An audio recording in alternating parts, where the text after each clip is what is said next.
Hello दोस्तों, कैसे आप समझता हूँ आप सब बहुत अच्छे होंगे। तो स्वागत है आपका निशान देशवा क्लासेस में। आज मैं बात करने वाला हूँ आप सभी के लिए बहुत ही अच्छा समाचार लेके आया हूँ। जो बच्चे इंडियन कोस्ट गार्ड वैकेंसी की इंतज़ार में हैं कि हम कब इंडियन कोस्ट गार्ड में लगें और हम अपने देश की सेवा कर सकें, तो उनके लिए बहुत ही सुखद सूचना है कि वैकेंसी आ चुकी है इंडियन कोस्ट गार्ड में। जी हाँ, मिनिस्ट्री ऑफ डिफेंस में वैकेंसी आ चुकी है। पहली बात आती है कोस्ट गार्ड होता क्या है, मैं आपको बता दूं कि जो समुद्री सीमा है, समुद्री सीमा पर जो तैनात रहते हैं हमारे देश के जवान, उन्हें हम कोस्ट गार्ड के नाम से जानते हैं। इंडियन कोस्ट गार्ड, भारतीय तट रक्षक, यानी जो समुद्री सीमा है वहाँ की रक्षा करने वाले सैनिकों को कोस्ट गार्ड के सैनिक कहा जाता है। तो चलिए मैं बता दूं आपको, इसमें वैकेंसी जो आई हैं वो 3 प्रकार से आई हैं। अब बताती है इसकी जो टाइमिंग है, जो फॉर्म अप्लाइंग की टाइमिंग है, वो आपके 8 सितंबर 2023 से स्टार्ट हो चुके हैं फॉर्म भरने, और ये इसकी जो लास्ट डेट है वो 22 सितंबर 2023 तक है। जी हाँ, आप 22 सितंबर 2023 तक फॉर्म ऑनलाइन कर सकते हैं। अब जो वैकेंसी है इसमें 3 टाइप से। पहली है नाविक, जो कि जनरल ड्यूटी में है। सेकंड की बात करूँ, डोमेस्टिक ब्रांच में। तीसरा जो है वो यांत्रिक में है, जो कि अब इसमें डिप्लोमा की। अब मैं बताना चाहूँगा आपको जो इसका मतलब जो एलिजिबिलिटी कंडीशन है वो क्या क्या है। तो आप मैं बता दूं कि ये जो जॉब है बहुत ही अच्छी है। देखिए, पहली चीज़, देश की सेवा करने का मौका मिल रहा है आपको। सेकंड चीज़, आपको समुद्र के बारे में पूरी जानकारी मिल रही है, मतलब यहाँ तक कि बहुत कुछ आपको सीखने को मिलेगा इस जॉब के अंतर्गत। और सैलरी जो इसका पे आउट है वो भी बहुत अच्छा है, काफ़ी अच्छा पे आउट है इसका, आप समझ सकते हैं। तो मेरे हिसाब से अगर आप इच्छुक हैं इसके, तो ज़रूर फॉर्म अप्लाई करें ताकि सिलेक्शन आपका हो सके। तो इसकी एलिजिबिलिटी जो कंडीशन है मैं बात करता हूँ। पहला नाविक डोमेस्टिक ब्रांच की, तो इसमें आपको ओनली 10th पास होना चाहिए। अगर आप 10th पास हैं तो आप इसके लिए एलिजिबल हैं, आप फॉर्म भर सकते हैं। सेकंड की बात करूँ, अगर आप नाविक जनरल ड्यूटी, अगर आपने 12th पास किया है मैथ और फिजिक्स से, तो आप इसके लिए एलिजिबल हैं। जी हाँ, अगर आप 12th पास है तो आप इसमें फॉर्म भर सकते हैं। अगर तीसरा बात करूँ मैं यांत्रिक में, तो इसमें आपके पास में 10th के साथ साथ 4 ईयर या 3 ईयर का डिप्लोमा होना अति आवश्यक है, वो भी इंजीनियरिंग का। चाहे वो इलेक्ट्रिकल का हो, मैकेनिकल का हो, इलेक्ट्रॉनिक्स का हो या टेलीकम्युनिकेशन का हो, तो डिप्लोमा होना अति आवश्यक है और 10th पास होना भी अति आवश्यक है। या ऐसा हो कि 10th पास हो, 12th पास हो, तो या 3 ईयर का approved by all India counselling of technical education. तो जो भी आपका डिप्लोमा है, जो यहाँ पर सीरीज़ दी गई, यहाँ से आप देख सकते हैं। तो जो भी डिप्लोमा है उसी हिसाब से आप ऑनलाइन कर सकते हैं। चलिए आगे मैं बात करता हूँ। यहाँ तक तो हो चुका है, आगे इसकी एज की बात करता हूँ मैं। एज जो है 18 ईयर से 22 ईयर्स तक, या अगर आप 18 साल के हो चुके हैं और 22 ईयर तक के जो स्टूडेंट हैं वो इसमें फॉर्म अप्लाई कर सकते हैं, कोई दिक्कत नहीं। Candidate should be one between 1 May 2002 to 30 April 2006, यानी जो बच्चे 1 मई 2002 से 30 अप्रैल 2006 के बीच में जन्मे हैं, वो इसमें फॉर्म अप्लाई कर सकते हैं, कोई दिक्कत वाली कोई बात नहीं है।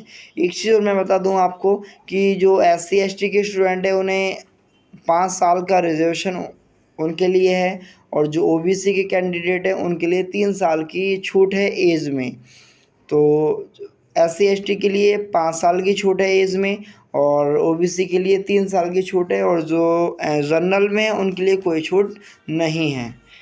तो वैकेंसी की बात करूँ, वैकेंसी की जो डिटेल है वो यहाँ पर दी गई है। नाविक जो जनरल ड्यूटी है उसमें जनरल के लिए 104 पद हैं, EWS के लिए 27 पद हैं, OBC के लिए 52 पद हैं, ST के लिए 35 हैं, SC के लिए 42 हैं। तो टोटल कितने हो चुके हैं? 260 हो चुके हैं। नाविक डोमेस्टिक ब्रांच में 12 पद, जनरल के लिए 3 पद, EWS के लिए 9 पद, OBC के लिए 2 पद, ST के लिए 4 पद, SC के लिए टोटल 30 पद। इसी प्रकार से मैकेनिकल में है 25 पद टोटल, इसी प्रकार से आगे आपको दिए गए हैं, यहाँ से आप देख सकते हैं। आगे हम अब इसके बाद बात करेंगे सेलेक्शन प्रोसेस की। तो जो उसका सेलेक्शन प्रोसेस है वो पहले जो फर्स्ट स्टेज में जो होगा वो आपका CBT एग्ज़ाम होगा। स्टेज 1 में कंप्यूटर बेस्ड एग्ज़ाम होगा। उसमें आपके पहले डॉक्यूमेंट्स वेरिफिकेशन भी होंगे जिसके आधार पर आपको पास या फेल किया जाएगा। उसके बाद में आपका एग्ज़ाम होगा, मतलब कि बायोमेट्रिक रिकॉर्डिंग के बाद में आपका एग्ज़ाम होगा। एग्ज़ाम में आपके सिलेबस भी दिया होगा उसी प्रकार से सेक्शन 1 मतलब जैसे 3 पोस्टों में डिवाइड है, मतलब जो भी वैकेंसी हैं वो 3 पोस्टों में डिवाइडेड है। तो तीनों पोस्टों में से आपके अलग अलग सेक्शन के हिसाब से एग्ज़ाम होगा। सेक्शन 1 में जो आ रहा है वो 60 मार्क्स का आ रहा है, टाइम 45 मिनट है। टोटल जो है 60 क्वेश्चन है।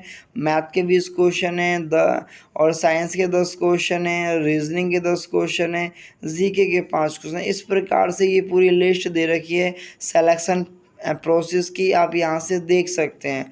ये जो दिया गया है सेक्शन 1 जो होगा वो केवल जो 10th पास से भरेंगे, यानी जो बच्चे 10th पास हैं, जो 10th पास से फॉर्म अप्लाई कर रहे हैं उनके लिए सेक्शन 1 का एग्ज़ाम होगा। और जो 12th पास के बच्चे हैं उनके लिए सेक्शन 2 का एग्ज़ाम होगा।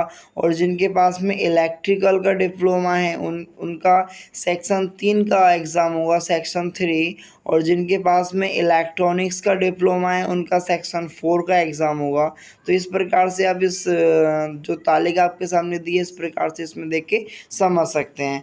इसके बाद में मैं बात करता हूँ सेकंड स्टेज की। तो सेकंड स्टेज जब आप फर्स्ट स्टेज में पास हो जाते हैं तो आपका सेकंड स्टेज का एग्ज़ाम होगा। इसमें आपके जो मतलब PST होगा, PST आपका एग्ज़ाम होगा। PST में 1.6 km रनिंग होगी जो कि आपको 7 मिनट में मारनी पड़ेगी।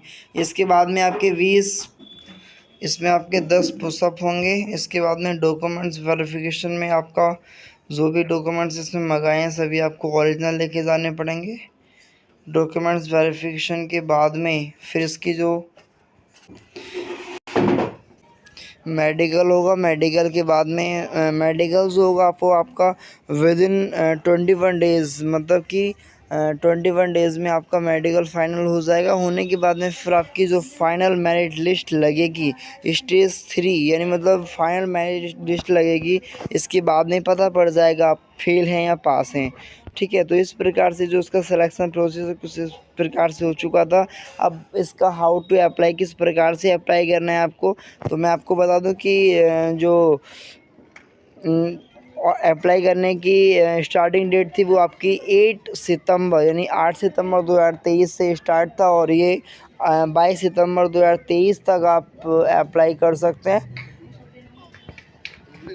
और अप्लाई करने के लिए डिस्क्रिप्शन में आपको लिंक मिल ही जाएगा, वहाँ से आप अप्लाई भी कर सकते हैं।